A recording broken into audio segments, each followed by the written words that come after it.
आज इस वीडियो में हम जानेंगे कि आखिर मृणाल ठाकुर की इस सफलता का राज क्या है। मृणाल ठाकुर का जन्म हुआ था 1 अगस्त 1992 को महाराष्ट्र के धुले में। इनके पिता एक बैंकर थे और मां हाउसवाइफ। मृणाल अपनी स्कूलिंग और कॉलेज मुंबई से ही पूरी की हैं। इन्हें बचपन से ही एक्टिंग का शौक रहा था और अपने इसी शौक को पूरा करने के लिए इन्होंने 12th क्लास के बाद ऑडिशन देने शुरू कर दिए, लेकिन इन्हें मौका नहीं मिल पाया। मृणाल ने मास मीडिया में ग्रेजुएशन की पढ़ाई पूरी की हुई है। जिस समय कॉलेज में फाइनल ईयर में पढ़ाई कर रही थीं, तभी उनके कॉलेज में एक सेमिनार हुआ, जिनमें फिल्म और टीवी जगत की कई बड़ी बड़ी हस्तियां गेस्ट के रूप में शामिल हुईं। वहीं मृणाल की जान पहचान हेमंत देवधर से हुई। हेमंत देवधर एक टीवी सीरियल डायरेक्टर हैं। मृणाल ठाकुर और हेमंत की जान पहचान कैसे हुई, ये आप समझ ही सकते हैं, क्योंकि कॉलेज में अकेले मृणाल नहीं थी जो हेमंत के कॉलेज में आते ही उनकी नजर में आ गई। ये सारी चीजें प्लानिंग से होती हैं। खैर, वहां पर हेमंत और मृणाल की जान पहचान होती है, जिसका फायदा आगे पहुंचकर गुरुनाथ को होता है। हेमंत उस वक्त स्टार प्लस के लिए एक टीवी शो डायरेक्ट करने वाले थे, जिसका नाम था मुझसे कुछ कहती हैं ये खामोशियां। इस सीरियल में मृणाल ठाकुर को लीड रोल दिया गया। इसके बाद जीटीवी के शो कुमकुम भाग्य में भी मृणाल ठाकुर को एक अहम रोल दिया गया। इन्होंने 2016 तक यह शो किया और 2016 में अचानक यह शो छोड़ दिया। साल 2015 में इन्होंने नच बलिए के 7वें सीजन में अपने बॉयफ्रेंड शरद चंद्र त्रिपाठी के साथ में पार्टिसिपेट किया, लेकिन इनका परफॉर्म कुछ खास नहीं गया। वो शो जीतने में कामयाब नहीं हो पाए। इसके बाद इन्होंने कई टीवी सीरियल्स में छोटे छोटे रोल किए, लेकिन बहुत ज्यादा पहचान नहीं बना पाए। मृणाल और हेमंत देवधर का रिश्ता बहुत गहरा हो चुका था और यही कारण था कि इन्होंने मृणाल को बॉलीवुड के कई बड़े बड़े एक्टर्स और फिल्म मेकर से मिलवाया, जिनमें से एक थे विकास कदम।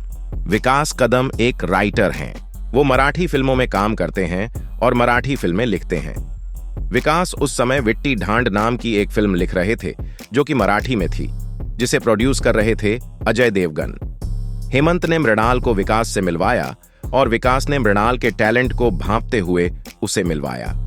अजय देवगन से अजय मृणाल की मीटिंग फिक्स होती है और विट्टी गांडू जो मराठी फिल्म थी वो मृणाल ठाकुर को मिल जाती है। 2014 में मृणाल ठाकुर ने एक और मराठी फिल्म में काम किया। साल 2016 के बाद मृणाल ठाकुर को टीवी पर भी काम मिलना पूरी तरह से बंद हो गया। इसका सबसे बड़ा रीजन ये था कि उनके द्वारा किए गए जो 6-7 टीवी शोज थे, उसमें उसे कोई बड़ी पहचान नहीं मिल पाई थी। इस समय मृणाल ठाकुर ने हिंदी फिल्मों के लिए ऑडिशन देने शुरू कर दिए हैं। मृणाल के बॉयफ्रेंड शरद चंद्र त्रिपाठी ने इनको हिंदी फिल्मों में काम करने से मना किया। इन्होंने सलाह दी कि हिंदी फिल्मों में काम न करें, क्योंकि शरद बॉलीवुड की सच्चाई अच्छे से जानता था कि बॉलीवुड में किस तरह से काम मिलता है। शरद और मृणाल का रिश्ता 4 साल पुराना था और दोनों की जो बॉन्डिंग थी वो काफी ज्यादा अच्छी मानी जाती थी। जिस समय मृणाल ठाकुर टीवी जगत में पैर जमाने की कोशिश कर रही थी, यानी टीवी जगत में नई आई थी, उस समय शरद ने मोनाली ठाकुर को काफी ज्यादा सपोर्ट किया था। खुद मृणाल ठाकुर ने एक इंटरव्यू में कहा था कि उनके लॉन्ग टाइम बॉयफ्रेंड ने उसके स्ट्रगल के दिनों में काफी ज्यादा सपोर्ट किया और उसे काम दिलवाने में काफी ज्यादा मदद की। वो हर कदम पर उसके साथ में खड़ा रहा। मुरली ठाकुर अब बॉलीवुड में काम करना चाहती थी, जिसके लिए वो अपने आप को पूरी तरह से तैयार कर चुकी थी। गुरुनाल को एक अमेरिकन हिंदी फिल्म में लीड रोल करने का मौका भी मिला। ये फिल्म थी लव सोनिया। लव सोनिया 2018 में रिलीज हुई थी, लेकिन इसकी जो शूटिंग थी वो 2012 से ही चल रही थी। इस फिल्म को रिलीज होने में पूरे 6 साल का समय लगा, लेकिन इस फिल्म का फायदा मृणाल को नहीं मिल पाया, क्योंकि ये फिल्म बुरी तरह से फ्लॉप हो गई थी। शरद मोहन लाल को बॉलीवुड में काम करने से मना करता रहा, जिस आए दिन इन दोनों के बीच लड़ाई झगड़ा होने लगा।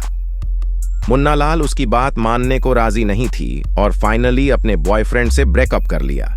खुद मृणाल ने एक इंटरव्यू के दौरान स्वीकार किया कि उनका अपने बॉयफ्रेंड से इसी बात पर ब्रेकअप हो गया, क्योंकि वह हिंदी फिल्मों में काम करने के खिलाफ था।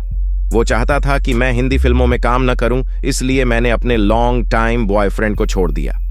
अपने बॉयफ्रेंड से रिश्ता तोड़ने के बाद मोहनलाल ने बॉलीवुड की बड़ी बड़ी फिल्मी पार्टियों में जाने लगे, जहां पार्टी के दौरान इनकी मुलाकात टी सीरीज के मालिक भूषण कुमार से हुई। भूषण कुमार तो वैसे भी इस तरह के लड़कियों का शिकार करने में माहिर हैं। भूषण कुमार मोहनलाल पर लट्टू हो गया और उसने इनको अपनी नई फिल्म बाटला हाउस में कास्ट कर लिया, जिनमें जॉन अब्राहम के साथ मृणाल लीड रोल में थी। इसके बाद में इनको आर्तिक रोशन के साथ सुपर 30 नाम की एक और फिल्म मिल गई। सुपर 30 को दिलवाने में भूषण कुमार ने काफी ज्यादा मदद की थी। ये सबको पता है कि बॉलीवुड में कोई किसी की फ्री में मदद नहीं करता है। बाटला हाउस का बनने में समय थोड़ा ज्यादा लगता है, वहीं सुपर 30 की शूटिंग जल्दी पूरी हो जाती है। इसे सुपर 30 रिलीज पहले ही हो जाती है और उसके बाद में रिलीज होती है। बाटला हाउस ये दोनों फिल्में 2019 में रिलीज हुई थी और दोनों फिल्में हिट भी हुई थी। लेकिन इन फिल्मों की सफलता से मोहनलाल को कुछ खास फायदा नहीं हुआ था। 2020 में मृणाल की एक OTT फिल्म आई थी जिसका नाम था घोस्ट स्टोरीज। घोस्ट स्टोरीज 4 कहानियों की एक फिल्म थी और मृणाल ने उन 4 में से एक कहानी में एक रोल प्ले किया था। साल 2021 में मुन्ना लाल की 2 फिल्में आई थीं। एक थी फरहान अख्तर के साथ तूफान और कार्तिक आर्यन के साथ में धमाका। दोनों फिल्में OTT रिलीज थीं, यानी कि दोनों फिल्मों की सफलता का कोई सबूत नहीं था। वैसे भी तूफान को तो फ्लॉप करार दे दिया गया था। वहीं धमाका की बात की जाए तो धमाका की थोड़ी सी तारीफ हुई थी। इसके बाद 2022 में मृणाल की शाहिद कपूर के साथ जब से फिल्म रिलीज हुई, फिल्म भी फ्लॉप साबित हुई। 2022 में ही एक और फिल्म रिलीज हुई सीतारमन। ये फिल्म भी खास नहीं चली, फ्लॉप हो गई। 2023 में गुमराह रिलीज हुई और ये फिल्म डिजास्टर साबित हुई। अब तक सिर्फ 2 फिल्में हिट हुई हैं, लेकिन इस हिट में का कोई रोल नहीं था। उनके काम को खास नोटिस नहीं किया गया। बाटला हाउस में तो का जो रोल था वो मात्र शोपीस था। वहीं सुपर 30 की अगर बात की जाए तो डायरेक्टर का सारा फोकस आर्तिक रोशन पर था। शॉर्ट में बात करें ने अपनी एक्टिंग से लोगों को ज्यादा प्रभावित नहीं कर पाई हैं, लेकिन इसके बावजूद आज के समय में इसे लगातार फिल्में मिल रही हैं। 4 से 5 हिंदी फिल्में हैं, 2 साउथ की हैं। बिना किसी बड़ी परफॉर्मेंस के बाद के पास 6 से 7 फिल्में होना बताता है कि इस समय क्या हथकंडे अपना रही हैं। अभी तक सिर्फ 10 फिल्मों में ही काम किया है, जिनमें से उनकी 2 फिल्में तो मराठी फिल्में थीं, को ना के बराबर फीस मिली थी। इसके अलावा 3 फिल्में उनकी लो बजट फिल्म थी और उनमें भी इनकी फीस बहुत ज्यादा नहीं थी। सुपर 30 और बाटला हाउस के लिए इनको 75 लाख फीस मिली, पर मूवी वहीं धमाका और तूफान। गुमराह की बात की जाए तो उसके लिए को मिले थे 1 करोड़, पर फिल्म के लिए सीतारमन के लिए इन्हें 2 करोड़ मिले। कि फिल्मों और टीवी सीरियल्स, सोशल मीडिया और एडवर्टाइजमेंट से कुल कमाई अगर देखी जाए तो लमसम 10 से 12 करोड़ रुपए होनी चाहिए। लेकिन 4-6 फिल्मों के बाद ही नेटवर्थ होती है लगभग 33 करोड़। बॉलीवुड एक माया नगरी है। यहाँ पर एक्ट्रेस भले ही ज्यादा फीस ना लें, भले ही ज्यादा फिल्में ना कर पाएं, लेकिन उनकी नेटवर्थ दिन दूनी रात चौगुनी बढ़ती जाती है। फेयर्स की बात की जाए तो शरद चंद्र त्रिपाठी के बाद मृणाल का नाम जुड़ा था।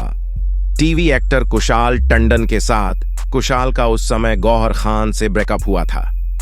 कुशाल के बाद का सारा फोकस अपने काम पर है। मृणाल एक अकेली लड़की नहीं है जो कम मेहनत में ज्यादा सफल हुई हो। ऐसा यहाँ पर बहुत सारे नाम हैं। आज के समय में बॉलीवुड में हर कोई चाहता है कि शॉर्टकट इस्तेमाल करके जल्दी से नेम, फेम और मनी गेन कर लिया जाए। आपको क्या लगता है, क्या यह सही तरीका है? कमेंट बॉक्स में जरूर बताएं। वीडियो को लाइक करें, शेयर करें, चैनल को सब्सक्राइब करें